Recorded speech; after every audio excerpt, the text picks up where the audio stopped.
So this is the Fiona Double Show today. This is Fiona Mitchell, who is a pelvic floor physiotherapist who's been working with women for many years, from childbirth to menopause. And so we are going to talk today about how physiotherapy can actually help keep all of these things together. Should we start basically then with what's going on when you're looking at somebody who either has stress urinary incontinence or a prolapse? What are you looking at when you're looking at them, and what's the difference between the two? Okay, so to start off with, I think it's really important to say that as physios, our background is huge, really. You know, when we're training, we have to. We cover all areas, you know, from ITU and respiratory wards to orthopedics and we bring all this knowledge with us when we come into our different areas as well, and our area of specialism. So for me, when I look at somebody, I'm looking at them not just as a vulva or a vagina. I'm looking at the whole person, the whole body, because what's going on in your neck and your jaw and what's going on through your feet impact your pelvic floor. So, you know, sometimes we all work differently. And what I would say is, if you're seeing a physio and you don't feel that things are working for you, then, you know, go and see another physio. Because if you went to a hairdresser and you didn't like what they were doing, you would go and try somebody else. And it's exactly the same with a physio. We all work slightly differently. Obviously, we're working from an evidence-based perspective. So generally the treatments that we will use have been researched and we know that they work, but still there's a lot of anecdotal evidence as well that we use.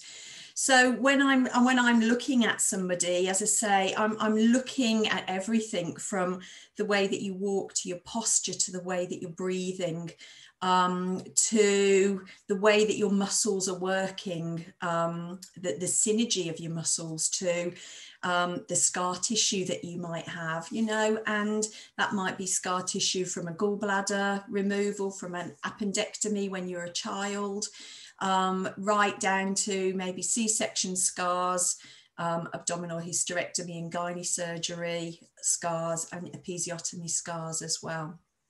So if I'm looking at somebody, then a lot of the time what we're finding might be quite similar with with incontinence and with prolapse. So some of the symptoms, so you might have a prolapse and you might have stress incontinence because of that prolapse. So sometimes there's quite a bit of overlap, but what we generally find is that well, stress incontinence can happen and prolapse either because your muscles are weak, your pelvic floor muscles are weak, or your pelvic floor muscles can be too tight as well.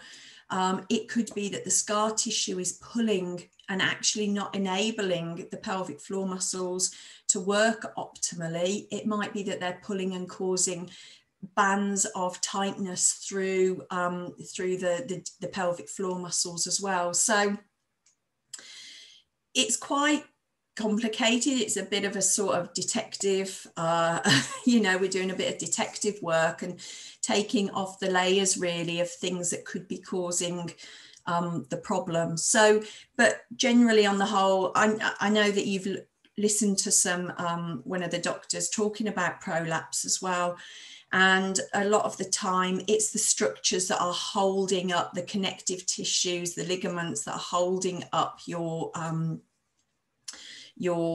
organs that actually get overstretched, and then that can cause a prolapse. So the idea of the pelvic floor strengthening up is that actually that then supports more so maybe than it's used to doing. Because really when those ligaments and structures are overstretched beyond their elastic capability, then it's very difficult to, we can't retrain those. What we can work on is the muscles, your breathing, and different ways of actually doing our normal activities as well. Okay. Will we start with the muscles then? Because basically, I mean, the impression that we're always given is that all we have to do is clench like no tomorrow and all will be well. But is this the right message? No. No. It's not. And this is the importance really of actually, if you've got a problem, going to see somebody. Because we are very much programmed to think that if you're leaking or if you've got pelvic floor issues, then pelvic floor exercises are the things to do. And the thing is that, you know, you get that idea that, all right, it's that sensation of stopping yourself having a wee. But even that isn't enough to get a proper pelvic floor contraction. And we also need to get our pelvic floor working with our breath as well. So a lot of the time women are thinking that they're doing a pelvic floor exercise, a Kegel, but they've held their breath, and what they're creating is a tension, but it's a tension from a bearing down rather than from a drawing up. So the idea of just doing pelvic floor muscles doesn't really cut the mustard. So if I just show you, I don't know how many pictures you've seen of what's inside. Obviously, Never see enough. There's a lot more than this that's inside, but this is just the basics. So this is your sacrum at the back. This is your coccyx here, anal sphincter, vaginal opening, and then your pubic bone here at the front. So you can see that there are a lot of different muscles. There's some that just come around the front here to help with the control around your bladder and your urethra. There's one that comes around the back that helps with the control of your anal sphincter as well. But then there's these bigger muscles that actually have to help with the load that's placed on top as well. And then we've even got muscles sort of coming out and into our hip area as well. So this muscle here, I can palpate that inside, internally. I can come around and palpate it, but I can also get to that one from the outside as well. So that's very much a hip muscle here, but you can see how it blends with the pelvic floor. So because the majority of your pelvic floor muscles attach to your coccyx and around the back here, what we normally say is that you actually need to tighten up around your anal sphincter first. So imagine that you're stopping yourself passing wind, and then move forwards to imagine that you're stopping yourself having a wee. Okay. And ideally that needs to be done as you breathe out. And the reason for that is that we've got this lovely canister. We've got our diaphragm at the top, we've got our pelvic floor at the bottom, abdominals, and then you've got your lumbar muscles here as well. And as we take a breath in and our diaphragm drops, our pelvic floor is gently loaded up. So it's very gently stretched. As we exhale, our pelvic floor lifts up. So naturally, we've got this lovely movement happening, which in itself helps with circulation, helps with digestion, helps with lymphatic drainage as well. So we need to have this nice low, wide breath so that the diaphragm drops and descends as it needs to, so the pelvic floor is loaded. So we take advantage of this lifting back up naturally by doing our pelvic floor contraction as we breathe out. Okay, so we're going with the movement. If you try and engage your pelvic floor as you're breathing in, and you've taken a nice deep breath here and you're trying to engage your pelvic floor, it's going to be hard work. Okay, because you're trying to lift against this resistance that's within your abdominal cavity. So as you exhale, put it back round, tighten up around your anal sphincter or lift through your back passage, and then imagine that you're stopping yourself having a wee. So if we think about it this way, from the back to the front, we've got this really nice lift up and forwards. So I don't know if you want to give that a whirl, but you lift, so it's back first. As you exhale, you lift from the back passage up and through to the front. And that is how... Hold that. So you can do 100% lift. that's really good to do. So you're engaging the muscle 100% right up to the top, and then you relax down. You can do it like that. Then the other way that we need our pelvic floor to work is we need it to fire up really quickly. So we do some quick flicks as well. So on, off, on, off.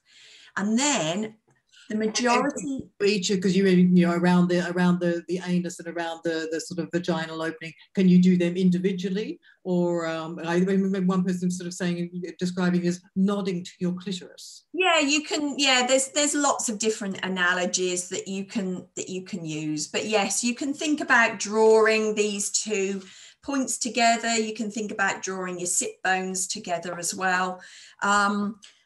You've got to find what works for you, really. You know, some people like the analogy of lifting a blueberry through your vagina up into your vaginal passage, or a peanut up through your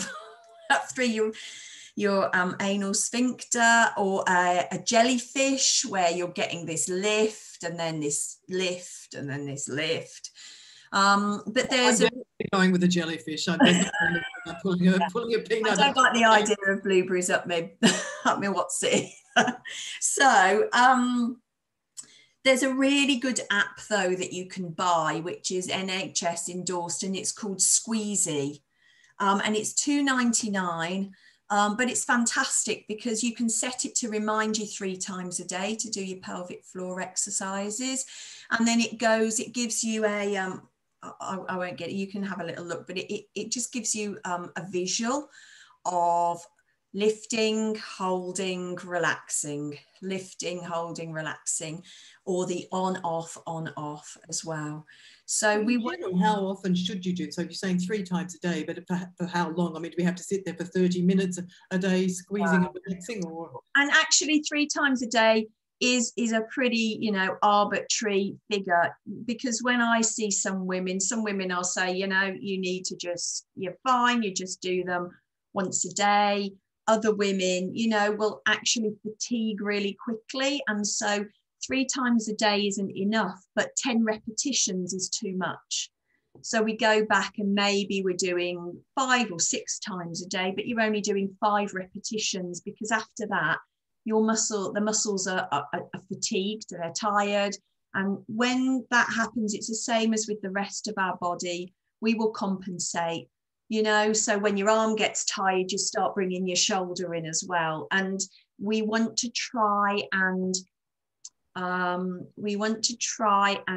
just get the pelvic floor working to start off with. So for me, it's quite important that I know that the ladies that I see can get the pelvic floor working independently of everything else. And then when that happens, once they've got that, we bring in more functional exercise. So doing your pelvic floor exercises lying on your back 3 times a day is not real life, is it? Because if you're gonna have problems leaking, or if your prolapse feels heavy, it's not when you're lying on your back. Generally, it's when you're up and gravity is working against you and you are doing other things. So we start lying down, then we might come to sitting, and then we definitely add in more functional exercise. So because of the way that these muscles feed into your hips, we know that by doing hip abduction, so bringing your legs apart or squeezing in together, that actually that can help with your pelvic floor exercises. And a good example of that is us crossing our legs when we think that if we're going to sneeze, if we feel that we're going to leak, we cross our legs, and that's because it winds up our pelvic floor. So you know, movement through your lower back, that can help strengthen your pelvic floor. So things like squats are really good. We know that getting your glutes working, so your nice big bottom muscles are there because they help stabilize and support that whole area. So so we can start being very specific with our pelvic floor exercises, but then we need to make them more functional. And this is maybe where I find that some ladies whose feet roll in, you know, we get the feet into a better position and all of a sudden they can feel that their pelvic floor works better. So if your feet are flatter and your feet roll in, then because of the way that your pelvic floor and your hips are connected, it means that your pelvic floor can't work optimally. So your foot position is really important as well. So it might be that we're strengthening up the muscles through your feet to then help you with your pelvic floor strength. It might be that we need to strengthen up your upper body, because actually what you're doing is you haven't got the strength to lift through your arms. So you're holding your breath, which means that you bear down through your pelvic floor. So as I say, we start with the basics and make sure that you can connect your breath and your pelvic floor contraction, and then we gradually build up into that and make the exercises that we do a lot more functional. So there's a lot more. I guess you want to get to that point where, say, if we do pee when we sneeze, that we know that when we feel the sneeze coming on, we can contract, yeah, and hold it in. Is that what we're aiming for functionality wise? Yeah, absolutely. So it's called the knack, and it's on the Squeezy app. It tells you about the knack, but the idea is that you engage your pelvic floor 100% before you cough, you sneeze, before you lift something. And obviously when you're lifting or moving something, then you can exhale at the same time. So you're not bearing down. I can just show you my little chicken here. What we don't want to do is hold our breath, okay, and bear down, because what that does is it pushes the pressure down. And as women, we've got this opening that leaves us a little bit more vulnerable. So you leave the real, if you've got a problem with your pelvic floor, you leave the heavy stuff to somebody else. You know, I think that we can be very, and I'm not saying forever, you know, but until you get stronger and you learn the ways to help deal with these situations, you need to not be lifting and heavy furniture, pushing stuff around, you know. And I think if you've had, say you've had a prolapse and you've had a repair, you know, we know that those repairs have got a high level of failure. So you do, in those sorts of situations, you really do want to protect your pelvic floor as much as you can by leaving the heavy stuff to other people to do, really. True, which I guess is easier said than done. I remember after having a cesarean section and they say, you know, don't lift anything for 6 weeks or whatever it is. It's sort of like, well, I've got a 10-kilo baby for a start. I have to lift that one. If you do have to lift, are there ways that you can minimise your risk of pushing down when you don't want to?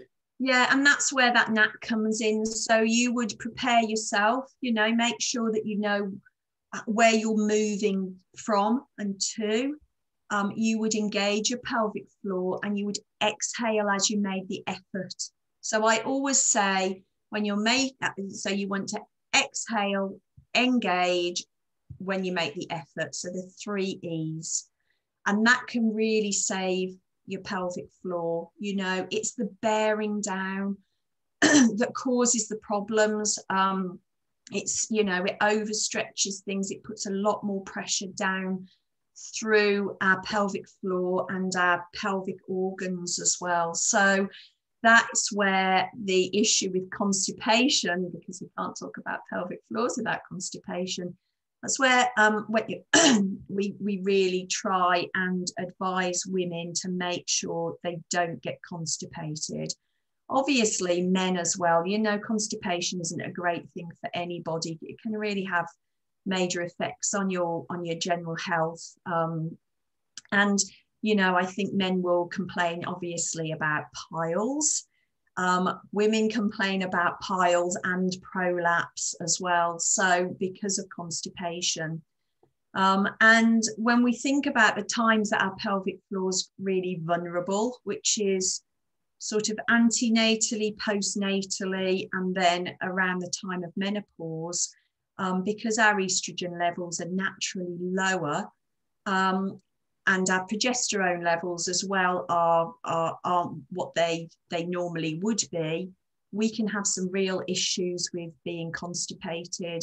And it's postnatally isn't just about having that fear of having that first poo. It is actually a hormonal issue as well. So making sure that you don't get constipated is huge. So I would say, obviously, if you have a prolapse, then avoiding constipation is one of the best things you can do to help manage your prolapse. Do you happen to have your beautiful Bristol poo chart? Of course I do. Of course you do. Oh, yeah, don't leave home without this, actually. Some of us take a telephone, but fine. So ideally, this is called the Bristol stool chart, and obviously at some point somebody decided to give a number to all these different types of stools that we can have. And you might find, if you look this up online, then people have made cakes and all sorts of chocolate bars on top that resemble the poo. So, but moving on swiftly. So ideally, we want to be a type 3 or 4. Mary's pointing this out to her husband here. So ideally, you want to be a type 3 or 4 here. And what this means is that you are well hydrated, and that you have a good amount of fibre in your diet, and that you have a good transit time as well. And transit time is the amount of time that your stool spends in your gut, in your small intestine, but mainly in your colon. So if we head up this way, we're starting to get a bit firmer. It might still be formed like a poo, a full, stool, but actually it's quite bobbly and a little bit hard and sore to pass. And then we've got the good old rabbit droppings up there, which if you have got a rectocele and these get stuck in the little pouch, this is what keeps you going like every couple of hours, because you feel you still haven't emptied your bowel. So that's coming up here. When we come a bit further down this way, this is normally telling us maybe a bit of too much spicy food, bit of chili in there. But coming further down this way, you've either got some sort of infection, or you've got a tummy bug, or you've got celiac. You've got a gut issue when you come further down here, a bit more of an inflammatory problem there. So we want to stay here. And as I said, so hydration is one thing, but I see people who are really well hydrated. They're drinking 2 litres a day. They're eating lots of fibre, but are they eating the right types of fibre? So you can eat a lot of fibre, but it needs to be a variety of soluble and insoluble fibres. So just like eating Weetabix and then, that sort of fibre sometimes isn't enough. You need to then bring in fibres like from fruit, preferably with the skin on. So apples and pears, we know, have got a nice amount of fibre in them as well. And your fruits and your vegetables. So you need to sort of keep it varied as well. What's the difference between an insoluble and a soluble fibre, just so people know when we're talking about those? So it's just the way that they clean out through your bowel as well. So you have fibres that will sort of create bulk, and then you have fibres that create like a sweep around. They do the sort of cleaning up as well. So you do need a good variety and the fluids as well. But again, movement, our bowels love movement. So if you are not moving because you're prolapse or you're incontinence, whether that's stress incontinence or urgent frequency, prevent you from doing too much movement, then that's really going to create a sluggish bowel. But also breathing the wrong way. Remember I said about this nice movement here, and that really helps with our bowels. So if you're very much an apical breather, so you breathe more up at the top and you don't breathe low and wide, then that can actually have an effect on your bowel as well. So again, it's about looking at things as a whole and not expecting one thing to improve your bowel function. Of course, if you've got real issues, then you definitely need to go and see your doctor. But what I would say is movement, rotation. Our bowel loves rotation movement. So even if you're just doing, you know, lots of sort of arms down by your sides, what I call it, the stroppy child, sort of swinging your arms around from side to side, that's really nice for your bowel. But you know, we know that walking, any sort of exercise, even if it's low impact like that, is going to have a really positive effect on your bowel. And then the other thing to do is to actually put your feet up on a stool. Now, years and years ago, if we remember that Dr. Gillian McKeith, who was "You are what you eat," you ladies might remember her. She went on about this stool and everybody laughed, you know, at her. But the thing is that our anatomy was never made to sit down on a toilet. And it's caused lots of problems in our society, including us having higher levels of bowel cancer. In Asian countries where they still squat to empty their bowels, it's a much easier and fuller evacuation, and that in itself means that there's less stress through the pelvic floor. So the idea of sitting on the toilet means that rather than our stool just having a really easy exit straight down, it actually has to go through a bend. When we sat down, it's like when a physio this week described it as our bowel, our rectum sitting on our pelvic floor is like us sitting on a sofa. So actually, we've got this bend that we have to come round to actually get our stool out. Until you put your feet up on the stool, the squatty potty, or, you know, a Wilco's little step stool, whatever, it really doesn't matter. But just, we used to say the yellow pages, but of course we don't have those anymore. But building up something so that your hips, your knees are above the level of your hips. Okay, so knees just above hips. You need to be supported. So some patients will say to me, well, if I haven't got a stool, then I'll just hover my knees up higher than my hips. And I'm just like, no, that doesn't work, because you need your feet to be on the floor for your pelvic floor to relax properly. And that then also relates to if you hover over a toilet and you don't sit down properly, then you can't fully relax your pelvic floor either. So you need to feel supported so that your pelvic floor can let go.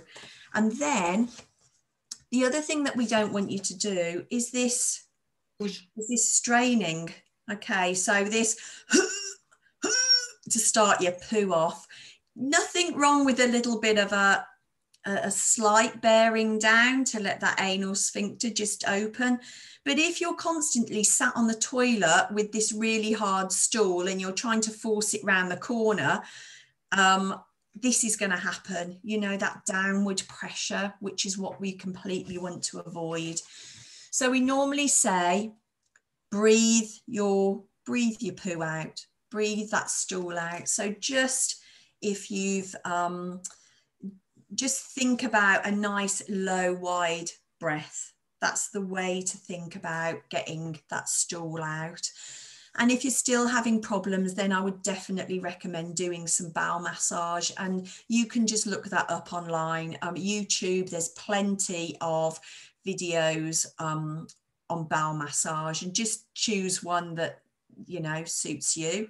Sort of working up in a sort of... Yeah, absolutely. It's not internal. Okay. We're not doing anything like that. But yeah, just working up from the right lower abdomen up to your rib cage, across to the left rib cage, and then down and across your body. And that can really make a massive difference as well. Sometimes you don't do it, you're not heavy, but just by moving the tissues, the skin and the tissues just underneath, it helps stimulate the peristaltic movement. So the peristaltic movement is just this sort of on and off kind of squeezing through. We've got it in our throat, and then we've got it in our bowel as well. And it just helps push things along on its journey. So on your ascending colon coming up on the right, the water gets put in to help break everything down. Then it comes across the top, but when it goes down the bottom, the water starts to be drawn out. So obviously we don't want loads of this water coming out, because our stool at this point is quite toxic, and what it has got in it as well is it's got the waste products of the estrogen that we've used up. So if our stool sits in our bowel for a long time, we can start reabsorbing these sort of more toxic parts of our hormones, and that can really create havoc with our just with how we feel. So, you know, that brain fog, bloaty, achy, inflammatory sort of perimenopausal symptoms that we can get. Some of that can be because of our bowel not working properly and us being constipated. So it's really important that we that we maintain good bowel health. And I don't think that is really spoken enough about with regards to women's health and our pelvic health. But if you imagine having say you've got a rectocele, so you've got a bowel prolapse, that posterior wall of your vagina is weak. And so the rectum's just gently pushing into it, and then you're constipated. So there's not much room inside. We see these pictures that make out, you know, that we've got this vaginal canal is here, and your bowel sits there and your bladder sits there. But actually it's all a little bit of this sort of thing going on. So all of a sudden, if you've got that stool in your prolapse, then it's going to be pushing onto your bladder. So you can get bladder symptoms from being constipated. You can get bladder symptoms from your rectocele pushing onto your bladder, you know. And so that is why, until we've conquered constipation, then we aren't actually going to be able to treat optimally any of the pelvic floor issues that are going on. And that's why keeping your bowel movements regular are hugely important. And I will say to women, you know, if you're really struggling, obviously talk to your GP, but actually short-term use of a stool softener might be what you need to do. But also you might have to look at a lot of other things as well. And when you go and see somebody, you'll talk through what you're eating, what you're drinking, how you're moving, you know, lots of different things, because of how important your bowel health is for your pelvic health.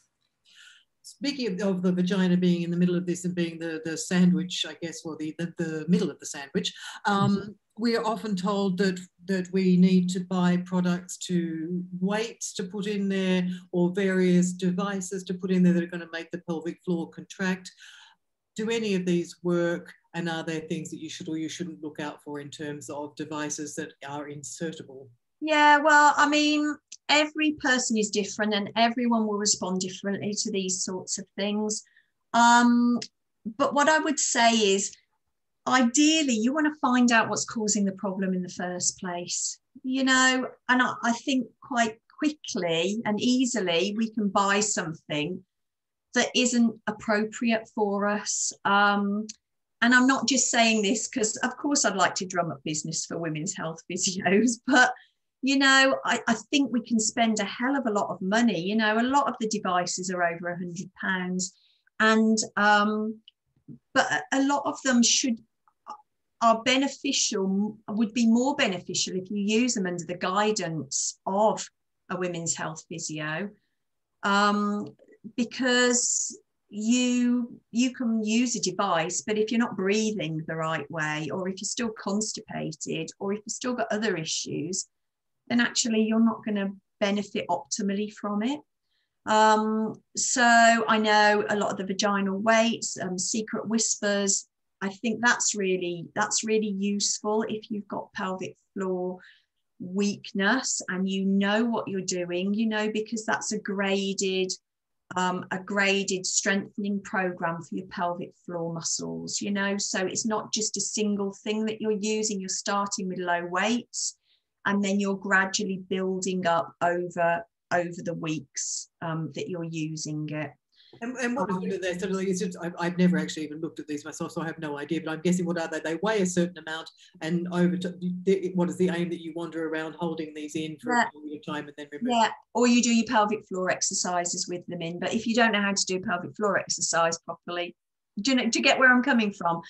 I just think that sometimes, even if it's just once, spending the time to go and see somebody and actually finding out whether you're doing your pelvic floor exercises the right way is the better way, I think, to spend some of your money. Actually, this is the other thing, especially when you jump on these forums and everybody's giving everybody their 10 cents worth of or 2 pence worth of advice, is, people will say, oh, well, when I go to the loo, I squeeze and I stop my urine flow and I hold that for 5 seconds and that sort of sorts me. Is that a sensible thing to do? No, not at all. No, we really discourage that. I mean, that whole idea of stopping and starting, having a wee, is quite detrimental to our bladder health. We've got a very intricate sort of feedback loop between our bladder and our brain.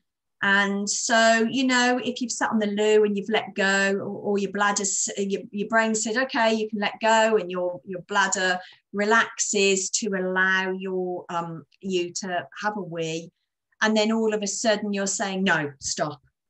Okay, you can start again now. No, let's stop. It just absolutely messes that whole loop up. And not only that, but, and I know there's the whole idea, you don't do it at the beginning and the end of your wee because there's more bacteria there. You would do it mid-flow.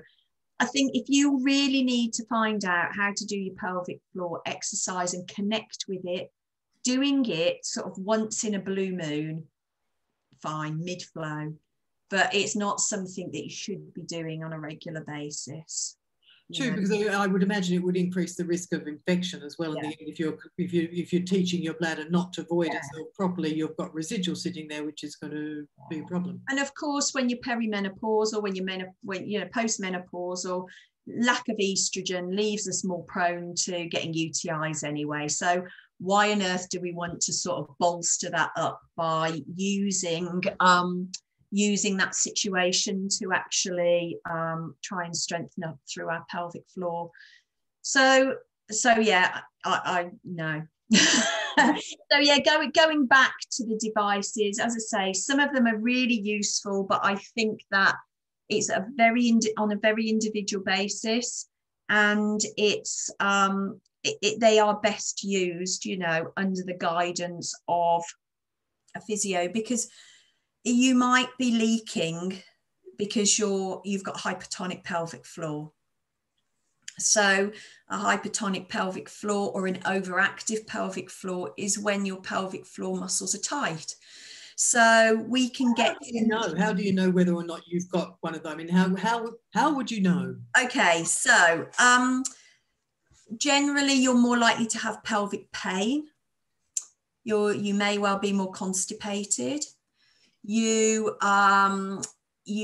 might find that you've got more urgency or frequency of urination. Generally, I find that women tend to be quite anxious, or they've overtrained. You might be a teeth grind. You might grind your teeth, and you might have a tight jaw and neck pain. You haven't got that nice low wide breath. You know, there are just some people that I'll talk to, and I'll think, do you know what? Actually, I think maybe I know what I'm going to find here. It's the women that tend to find it difficult to relax and let go. And you know, if you receive a diagnosis of a prolapse, you know, that's quite that's really difficult for a lot of women, because immediately you get the picture that your insides are going to fall out. You know, the GPs sorry, but the GPs use it really flippantly. They will say, oh, you've just got a bit of a prolapse. Prolapse, yeah, well, I remember my great aunt or my gran or my whoever having that. Go home, Google it. Oh my God, my insides are falling out. So what do? You walk around all day with your pelvic floor literally, you know, trying to keep 100% of a contraction the whole time, your stomach drawn in as well, you know, and you stop really wanting to do as much as you were doing, because you're worried that anything that you're going to do is going to cause your prolapse or your insides to drop out. So it's really interesting, because, you know, whereas you would think that a prolapse is because your pelvic floor's weak, then actually sometimes, again, a prolapse can be made more, what do I want to say? You can be more aware of prolapse symptoms because you've tightened up so much, you know, you've wound things up, and instantly by doing that, you're bringing attention to that area. So it's this real this real balancing act between being aware but not being too aware. It's the same as painful sex, you know, that may be due to a hypertonic and a tight pelvic floor, but it might also be due to an episiotomy scar. It might also be due to a bad experience that you've had, you know, but straight away you've got a fear factor there, and that fear will create tension through your pelvic floor. You know, there was some really interesting research done where they actually use some probes, you know, they put electric probes up ladies' vaginas on their pelvic floor, and they showed them a threatening video or film. And it was a woman walking down a dark alley. Unfortunately, you know, we've heard it all this week, haven't we? That we are fearful, you know. So and it was somebody a woman walking down, and somebody following her. So there was just the threat of something happening, and the pelvic floor tightened up without even before, you know, anything major had happened. It was just that thought of threat that then created a tension through the pelvic floor. So if you imagine the situations that we're living in, you know, as middle-aged women, we're the sandwich generation, we're looking after our parents, we're looking after our kids as well. We're working, we're worried about money, we've got all these stressors in our life. If you're not somebody that can that is anxious already, then you are going to tighten up, and it's shoulders, it's neck, and it's pelvic floor. Okay, so you know, your stress can be a threat, your concern about your prolapse can be a threat, the thought of sex being painful can be a threat, and all of those things can have an effect on your pelvic floor. So in those situations, we don't work on strengthening the pelvic floor. We work on relaxing the pelvic floor as much as possible through breathing techniques, through specific pelvic floor meditations, through teaching women to how to relax their pelvic floor, because some women have never had the sensation of relaxing their pelvic floor at all. And by taking away a lot of that stimulus, sometimes women's prolapse symptoms improve. So they're worried about letting go, but actually by letting go, they're taking the focus away from that area. So their prolapse symptoms aren't as bad anymore. Does that make sense? Yeah, that makes sense. With the breathing, is there something, are there, you know, you mentioned like, you know, the shallow breathing where we sort of breathe up the top.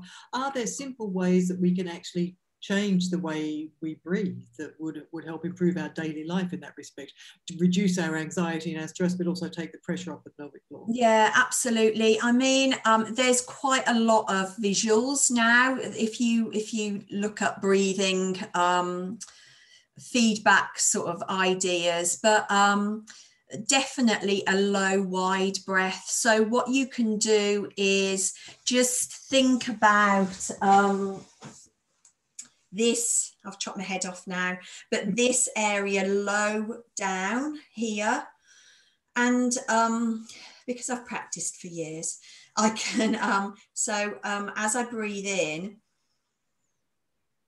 my ribs move out and up, okay? And as I exhale, they come back down and in. So a breath isn't just about breathing into your stomach, breathing to fill your belly. A breath is about breathing 360 degrees around. And the other thing, oh, I've moved it. No, it's here. The other thing sometimes I do with ladies is we use a scarf, okay, so that you've actually got a little bit of something that you're working against there as well. That can work really nicely. Or if you've got, you know, if you've got a resistance band as well, you can use that low down around your rib cage. But this is really nice as well. Not that I suggest that that you get one of these, but that whole idea that everything is expanding as you breathe in and then relaxing as you breathe out. Okay, so the lungs are filling and lifting and drawing down and coming sideways, and then as we breathe in, everything's just relaxing back down again. Okay, so nasal breathing is better than mouth breathing.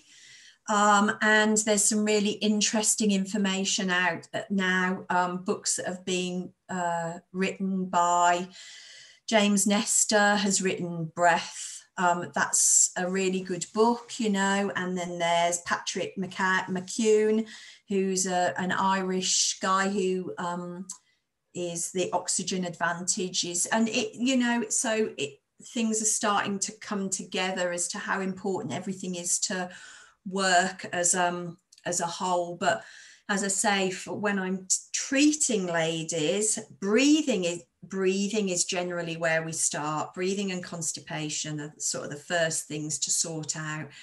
But the breath, the impact of it. So by breathing well, breathing low and wide, we stimulate our parasympathetic nervous system, so our vagus nerve. So in our body, we have our sympathetic nervous system, which is our fight and flight. You know, that's your fear. You know, I'm going to get out of here. I'm being chased by a saber-toothed tiger. And the idea is that our sympathetic nervous systems should switch on when we need it and switch off then. And our parasympathetic, our rest and restore, takes over. But in modern life, unfortunately, our sympathetic nervous system stays ramped up much, much longer than it should do because of the stresses that we have. And we really need to work on our parasympathetic nervous system. Mary, you're doing a good job there of stimulating your parasympathetic nervous system by rubbing your shoulders. So, you know, parasympathetic nervous also system. been drinking water as well. She's very good. She gets 10 points. So parasympathetic nervous system is huge, you know, and breathing is the easiest way to tap into it. The other things are, you know, feeling warm and secure, meditation, but then going the other way. And actually, we know that cold showers are really good for stimulating your parasympathetic nervous system. So it's, you know, I think what I want to say is treating your pelvic floor is so much more than just doing an internal examination of your pelvic floor. That, you know, it encompasses lots of different aspects of our health and well-being, and managing our stress. As we know, you know, if your cortisol is high, it will stamp down it, you know, cortisol wins over our sex hormones. So if we're stressed, our estrogen and progesterone, testosterone haven't got a hope in hell's chance of working the way that they need to within our bodies. So we need to bring that down so that we can boost our, you know, our hormones can work the way that they need to help with our pelvic health as well. And again, I think that's something that's really underrated within society, you know, is the effects that stress has on us, you know, and especially as women, with everything that we have to deal with as well. Are there two questions out of that? Doesn't we take you back to the breathing a minute ago? You said breathing through your nose is better than through your mouth. Why? And because of that double-barreled question, are there other things that you can do at home as well? I mean, just yoga, Pilates, relaxation, core strength, those sorts of things. Where should we be going if we want to avoid seeing you? Yeah, so breathing through your nose, you know, it's not my specialism, but and I'm not particularly good at it, but when we breathe through our nose, we stimulate more nitric oxide through our body, which is beneficial for us. But also it changes the flow and the way that we actually fill our lungs. So if you're breathing in through your mouth, it's a bit more gulpy, whereas if you breathe in and out through your nose, it's a little bit more controlled. Yeah. So nose breathing is optimal, and especially again as we are perimenopausal and our mucosal linings dry, you know, our nose can become dry, our eyes, our vaginas and vulvas, you know, those tissues can all become more dry, and so it's more difficult for us to breathe in and out through our nose. And especially at night, it can cause us to have sleep apnea. So, you know, we want to keep making sure that we can breathe through our nose, because the effects of sleep apnea on us are obviously not great. And also sleep apnea is linked to having to get up for lots of wheeze during the night as well. Oh, is it? I didn't know that. Yeah. So, you know, as I say, it's something that we want to try and avoid. So nasal breathing is optimal, really. Second thing was exercise. So we know that the Chief Medical Officer's recommendations for exercise are 150 minutes of moderate exercise or 75 of intense exercise a week, 2 resistance training sessions as well, and some balance work. All of those are going to be beneficial to your pelvic floor and your pelvic health.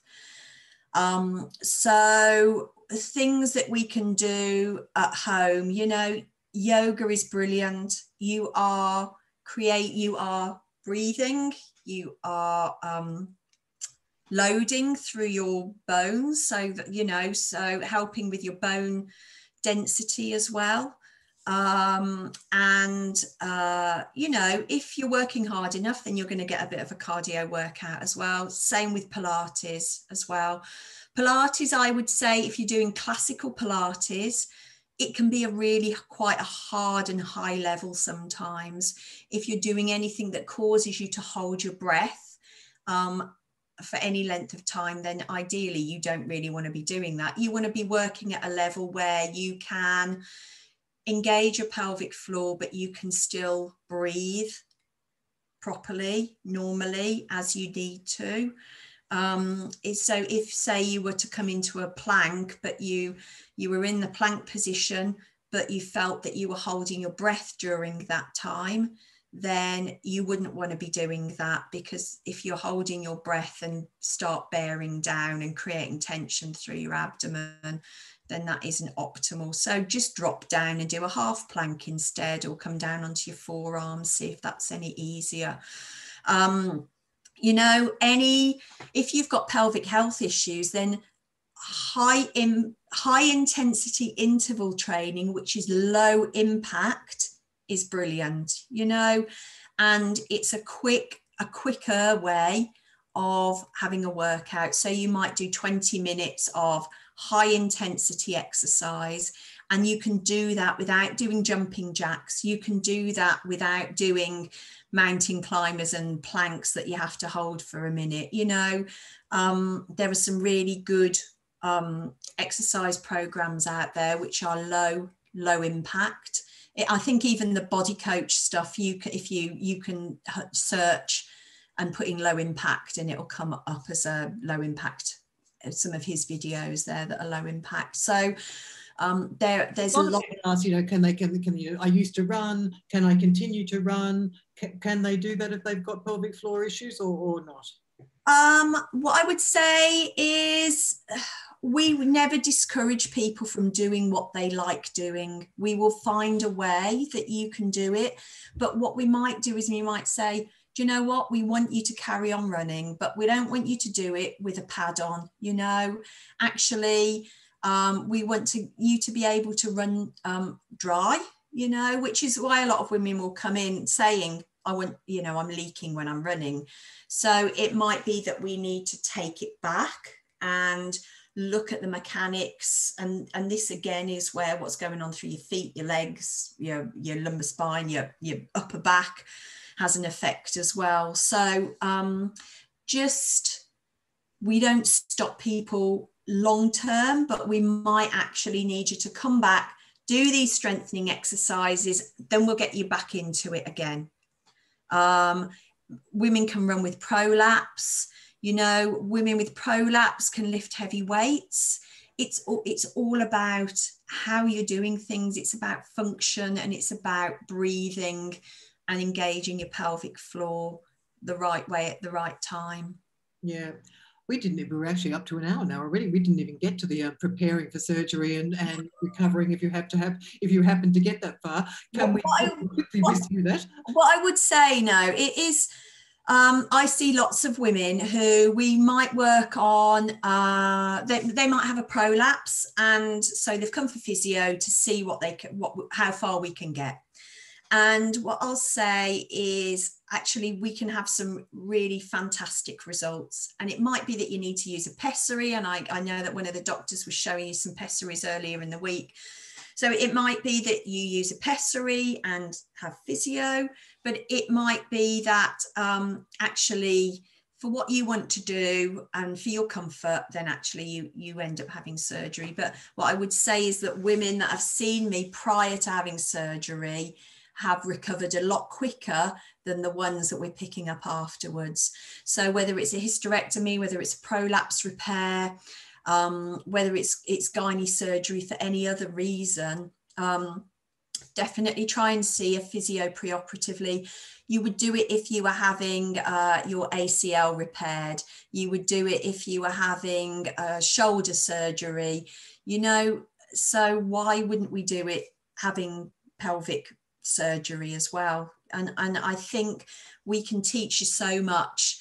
If you know how to do good pelvic floor exercises prior to surgery, it's much easier afterwards, because you've got more you've got muscle memory then that comes back much quicker than if we're starting from sort of ground zero. But also it's about breathing, it's about nutrition, it's about hydration, it's, just general ideas, lifestyle ideas as to how to optimize your post-op recovery as well. So yeah, definitely try. Obviously that isn't necessarily available on the NHS, but it might be that you only need a session with a physio prior to having surgery, but you'll probably save on having sessions post-operatively if you do that. So Women's Health Physio is available on the NHS, and your GP can refer you